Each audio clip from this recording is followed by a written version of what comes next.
ప్రజాస్వామ్యంలో అత్యంత బలమైనటువంటి హక్కు ఓటు హక్కు.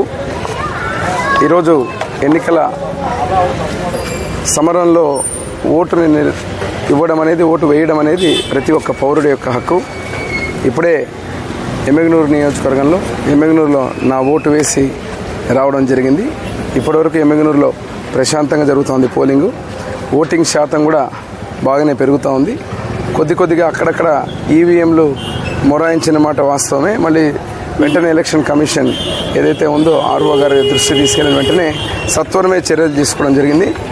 కొన్ని చోట్ల మాత్రం బూత్లో ఏదైతే దూరంగా ఉన్నారు, ఆ బూత్ దూరంగా ఉండడంతో హ్యాండిక్యాప్ కానీ అటువంటి వాళ్ళకి కానీ పోవడానికి ఇబ్బందిగా ఉందని మళ్ళీ వారికి కూడా చెప్తే వీల్ చైర్ కూడా ఏర్పాటు చేస్తూ ఉన్నారు. వీల్ చైర్ ఏర్పాటు చేస్తారనుకుంటున్నా. ఈరోజు వర్షం పడ్డం కొద్దిగా బూతుల ముందు కూడా కొద్దిగా ఇబ్బందికరంగా ఉంది పోవడానికి నీళ్లు. వాటిని కూడా నేను ఆర్ఓ దృష్టి తీసుకెళ్ళడం జరిగింది. వాటి మీద చర్యలు తీసుకుంటారని చెప్పడం జరిగింది. ఈరోజు ముఖ్యంగా ఓటింగ్ శాతం, ఓటింగ్ సరళి చూస్తున్నారు. దాదాపు ఈ పాటికే 25 నుంచి 30% ఈ శాతం పెరుగుతుంది. ఇంకా బ్రహ్మాండంగా ప్రతి ఒక్కరూ ఓటు నిర్వహించుకొని ఈ శాతం ఎంత పెరిగితే అంత విజయావకాశాలు కూటమికి అద్భుతంగా ఉంటాయి. నియోజకవర్గంలో ఎక్కడైనా మీకు సమస్యాత్మకంగా ఏమన్నా? ఇప్పుడు ఏం జరగలేదు. ఒక బూత్లో ఏదో అన్నారు ఇప్పుడేని మళ్ళీ వెంటనే పోలీసుల దృష్టి తీసుకెళ్ళడం జరిగింది.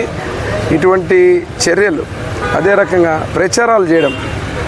ఇప్పుడు కొంతమంది అభ్యర్థులు ఇప్పుడున్నటువంటి వారు నమస్కారం పెట్టడం ఒక అర్థం ఉంది, కానీ ప్రతి నమస్కారం పెట్టడం ఒక అర్థం ఉంది. ఇప్పుడు బూత్లో ప్రచారాలు చేయడం పద్ధతి కాదు. అదే రకంగా సంబంధం లేని వ్యక్తులు లోపలికి రావడం కూడా నేను అప్పుడు కంప్లైంట్ ఇచ్చాము. కొన్ని వారు చర్యలు తీసుకున్నారు కాబట్టి నో ప్రాబ్లం.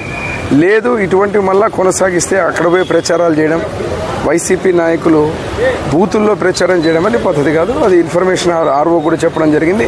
కొన్ని చోట్ల వీడియో క్లిప్పింగ్స్ కూడా బయటకు వచ్చాయి. ఇటువంటి ప్రచార కార్యక్రమాలు చేస్తే అది చర్యలు తీసుకోక తప్పదు.